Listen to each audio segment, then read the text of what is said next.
하나님 말씀 에베소서 5장 19절입니다. 시와 찬송과 신령한 노래들로 서로 화답하며 너희의 마음으로 주께 노래하며 찬송하며. 사운드 오브 뮤직을 기억하시나요? 알프스를 배경으로 1965년에 개봉된 영화로 이 영화에 나오는 여러 곡들이 지금까지 불리고 있습니다.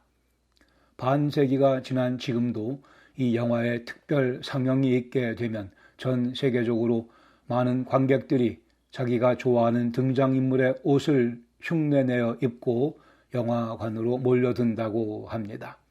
저도 몇 개의 노래를 지금도 기억하고 있습니다. 또 젊었을 때 불렀던 팝송 가사는 놀랍게도 지금도 뇌리에 남아 있습니다. 과연 음악의 힘이란 대단하다고 하겠습니다. 음악은 분명코 우리 감정과 더 나아가 생각과 행동에까지 영향을 미치는 힘을 갖고 있습니다. 어떤 음악을 듣는가에 따라 우리 삶까지도 영향을 받게 됩니다. 그러므로 성경은 성령 충만의 결과가 시와 찬송과 신령한 노래들로 서로 화답하며 너희 마음으로 주께 노래하며 찬송하며로 나타난다고 말씀합니다. 우리 마음과 입술에 찬송이 메말라 있다면 이는 성령 충만한 상태가 아니라는 증거가 될 수 있습니다.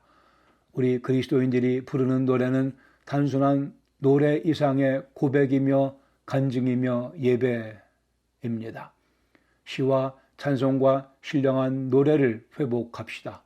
노래를 부릅시다. 생각하며 부릅시다. 때로는 흥얼거립시다.